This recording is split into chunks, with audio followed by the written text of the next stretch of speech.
हमारे संसार में देखने में तो बड़ी भक्ति दिखाई पड़ती है और प्रमुख रूप से भारत में घर घर में ठाकुर जी की मूर्ति है, गली गली में मंदिर बने हुए हैं और इतने सारे पर्व हैं हमारे यहाँ कि साल में तो आधा दिन पर्व ही पर्व में जाता है।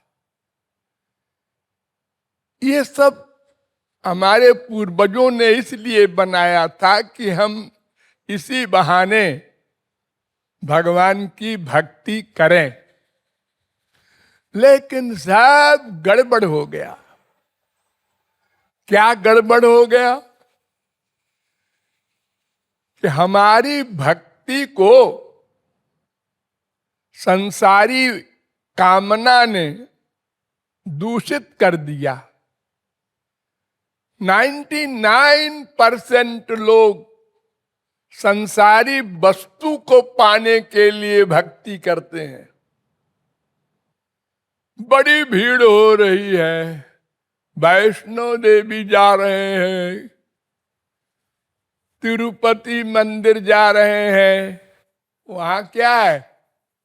वहां के देवी जी, भगवान जी बड़े इंपॉर्टेंट हैं और तुम्हारे बगल में जो मंदिर है उनके ये भगवान तो ठीक है। अरे कोई भगवान में भी सही बटा होता है, ये छोटे भगवान, ये बड़े भगवान।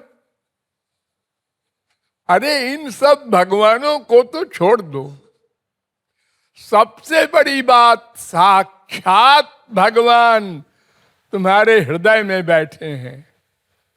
मूर्तियों में तो भगवान की भावना बनानी पड़ेगी और आपके हृदय में तो वेद से लेकर रामायण तक भगवान और महापुरुष दोनों चैलेंज कर रहे हैं। वो बैठा है, सदा साथ रहता है। हम पाप कर्म के कारण कुकर शूकर कीट पतंग योनियों में गए, फिर भी वो साथ रहा सब जगह। वेद कहता है अंतस्थम माम परित्यज्य बहिष्ठम यस्तु सेवते। अरे मूढ़ मनुष्यों, तुम बाहर क्यों भाग रहे हो चारों धाम की मार्चिंग में? अरे वो तो तुम्हारे अंदर बैठा है, बस तुम मान लो। फैक्ट को मानना है। मंदिरों में तो भावना बनानी पड़ेगी जबरदस्ती।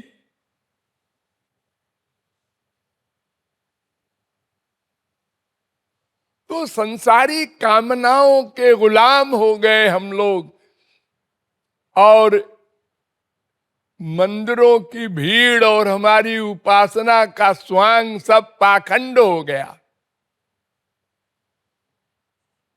भक्ति इंद्रियों की करते हैं हम, इंद्रियों से भक्ति, जप हाथ से, पाठ रसना से, तीर्थ पैर से मार्चिंग, श्रवण गीता भागवत रामायण, ये सब फिजिकल ड्रिल।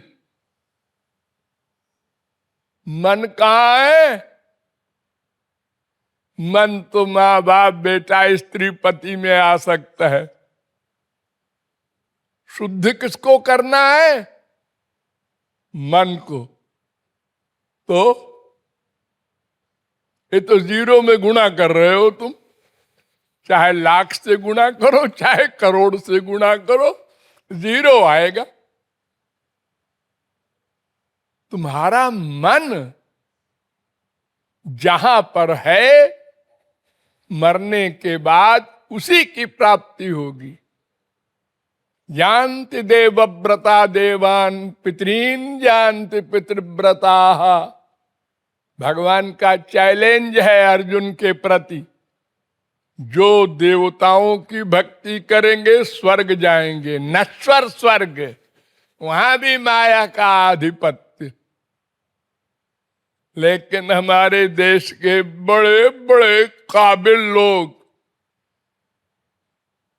जिनको लोग काबिल कहते हैं, वो सब लिखते हैं स्वर्गीय पिताजी, स्वर्गीय माताजी। स्वर्गीय क्या मतलब? मतलब स्वर्ग गए हैं वो लोग। आपको पता है वेद क्या कहता है? प्रमूढ़ा, जो घोर मूर्ख होते हैं वो स्वर्ग जाते हैं, मामूली मूढ़ नहीं। तो तुम्हारे बाप घोर मूढ़ थे, अरे क्यों अपमान करते हो? हमारे पूज्य पिताजी का स्वर्गवास हो गया। न शास्त्र पढ़े, न वेद पढ़े, न बताने वाले हमारे देश में हैं, वे भी स्वर्ग की महिमा गाते हैं। तो स्वर्ग लोक तक तो माया का आधिपत्य है, काम क्रोध लोभ मोह। अरे यहां तक कि इंद्र हमारे मृत्युलोक की स्त्री में आसक्त हो गया। आश्चर्य! अरे स्वर्ग का देह तो ऐसा होता है, खुशबू आती है।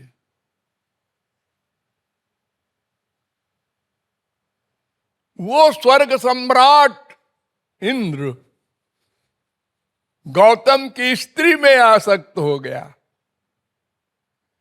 इतनी कामना वहां भी भरी है, ईर्ष्या। हमारे यहां प्रहलाद, ध्रुव, अम्बरीश कोई भी भक्ति कर रहा है तो इंद्र का दिमाग खराब हो रहा है, ये हमारी सीट छीन लेगा, इसके पास उर्वशी को भेजो, इसकी तपस्या भंग करो। अरे एक तपस्या कर रहा है, तुमसे क्या मतलब? अरे हमारी सीट छीन लेगा तो तुम भी तपस्या करो ना। हमारे स्वर्ग में साधना नहीं होती, केवल भोग योनि है वो।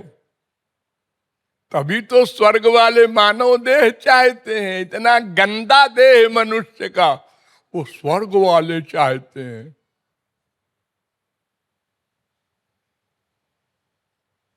वो सुरपति ब्राह्मम पदम याचते, वो ब्रह्मा का पद चाहता है।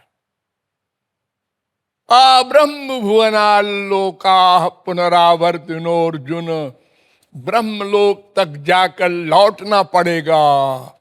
10 दिन का स्वर्ग मिल गया, फिर कुत्ते बिल्ली गधे की योनियों में जाओ। जैसे हमारे देश में 5 साल को 2 साल को पीएम हो गया, सीएम हो गया, और जब हार गई उनकी पार्टी तो कोई कांस्टेबल भी नहीं पूछता। ये साधारण सब इंस्पेक्टर से लेकर के गवर्नर तक जब तक सर्विस में है, हम भी कुछ हैं। रिटायर होने के बाद क्या हाल होता है उनका, वही बेचारे अनुभव करते हैं। एक दिन तो सब सलाम करते थे, आज देख के चला जा रहा है वो, एक हाथ से भी नमस्ते नहीं करता। ये संसार का स्वरूप है। तो ब्रह्मलोक तक को भुक्ति कहते हैं। भुक्ति यानी जीव ब्रह्म का भेद है, दूरी है। इसके आगे मुक्ति होती है 5 प्रकार की। एक मुक्ति तो होती है सबसे खराब, भगवान में लीन हो गया, ना सुख ना दुख। जैसे आप लोग गहरी नींद में सो जाते हैं, कुछ फीलिंग नहीं, ना अपनी फीलिंग न बाहर की फीलिंग। डॉक्टर ने इंजेक्शन दे दिया मूर्छित करने का, अब काटा पीटी कर रहा है, कोई फीलिंग नहीं। ऐसे ही मुक्ति है, उसको कैवल्य मुक्ति कहते हैं। और इसके अलावा और 4 मुक्ति होती है भक्तों की। वो बैकुंठ वास मिलता है उनको। तो बैकुंठ में सगुण साकार भगवान तो हैं, वो 4 भुजा वाले, लेकिन ऐश्वर्य है, माधुर्य बहुत कम है। जैसे आप देखते हैं दूर से एक कलेक्टर बैठा है, कमिश्नर बैठा है, गवर्नर बैठा है, प्रेसिडेंट बैठा है, दूर से उसके पास भी नहीं जा सकते, परमिशन लो, कौन हो, क्या काम है बड़ी लिखा पढ़ी करो। ऐसे ही है वो भगवान का स्वरूप, दूर का रिश्ता है, जैसे पब्लिक और राजा का होता है। इसलिए वो बैकुंठ भी नहीं चाहिए। तो भुक्ति ना दे, मुक्ति ना दे, और बैकुंठ भी मत दो। ब्रज रस वृंदावन का, जिसमें ऐसा हो जाए कि सब उलट जाए, जीव ब्रह्म हो जाए, ब्रह्म जीव हो जाए। क्या मतलब? मतलब भगवान हमारे अंडर में हो जाए, जिसके अंडर में अनंत कोटि ब्रह्मांड है, वो एक नगण्य तुच्छ जीव के अधीन हो जाता है। छछिया भर छाछ पे नाच नचावत। सखाओं ने क्या किया? घोड़ा बनाया। सखियों ने क्या किया? गोबर उठवाया, गालियां सुनाई, और ठाकुर जी भी बोर हो रहे हैं गाली सुन के। बार बार छेड़ते हैं, गाली मिले। वेद की स्तुति सुनते सुनते बोर हो गए गोलोक में तो यहां भक्तों की गाली खाने आते। ये ब्रज रस है, वो मांग रहा है। तो इस प्रकार निष्काम प्रेम की कामना से भगवान से प्रेम करने वाले इन्हें गिने जो निष्काम महापुरुषों के संपर्क में आ गए सौभाग्य से, वे ही होते हैं। शेष सब संसारी कामना से उपासना करते हैं, वो पूरी नहीं होने वाली, लेकिन धोखा होता है। जैसे आपको पुत्र चाहिए, आप जा रहे हैं वैष्णो देवी, जा रहे हैं अमुक भगवान के यहां मंदिरों में, और जाते जाते कभी आपके पुत्र हो गया प्रारब्ध से, और आपने ये समझा कि वैष्णो देवी ने दी। फिर आपका बेटा सीरियस बीमार हुआ, तो आप फिर गए कि जब बेटा दे सकती हैं देवी जी तो अच्छा भी कर सकती हैं, और लौट के आए तो मरा हुआ मिला, तो क्या होगा? आप नास्तिक हो जाएंगे। अरे कुछ नहीं, देवियों भी देखो तो पड़ोसी के 8 बच्चे थे, 9वां हो गया, हमारा एक था वो भी मर गया वो हमारे कर्म का फल है ये नहीं सोचेगा, भगवान ने किया ऐसा। इसलिए सकाम भक्ति करने वाला कभी कुछ नहीं पा सकता, और यही हो रहा है अनादिकाल से अब तक। अनंत बार मानव देह मिला, लेकिन हमारी सब भक्ति सकाम रही, और हम 4 दिन को आस्तिक बन गए, फिर नास्तिक बन गए, फिर आस्तिक बन गए। तो इसलिए निष्काम प्रेम का ही अभ्यास करना चाहिए। वो चाहे 10 जन्म में बाद हमको भगवत प्राप्ति हो, लेकिन हो तो सबसे बड़ी चीज मिले, गंदी माइक चीज नहीं।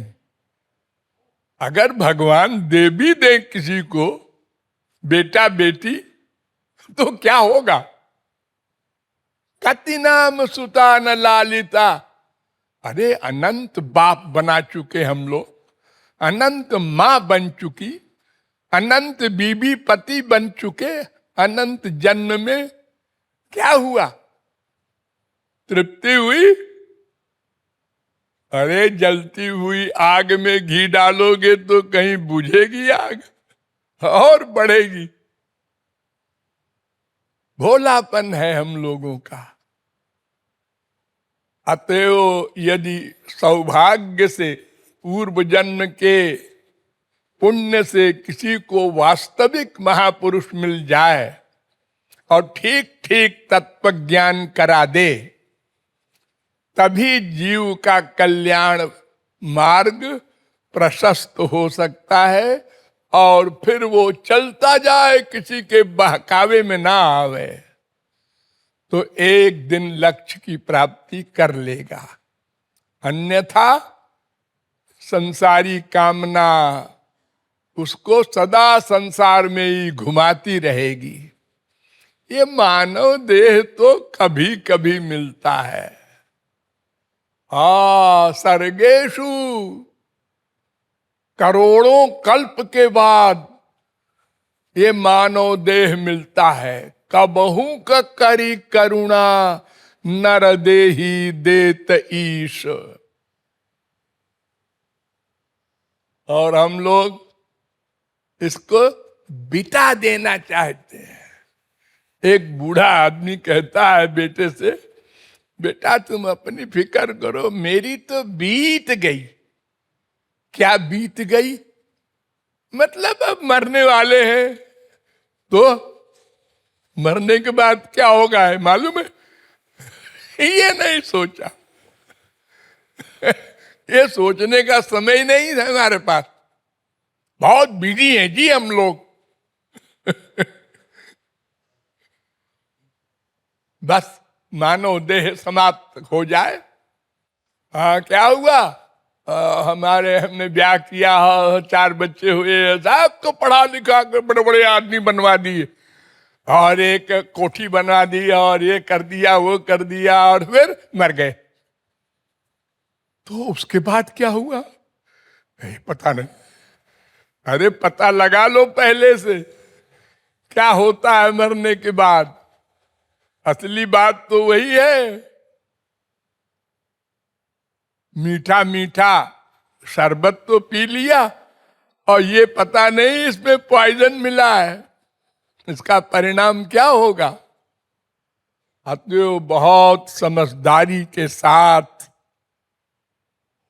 भगवत भक्ति का स्वरूप समझकर निष्काम प्रेम करने का अभ्यास करना चाहिए। Thank you.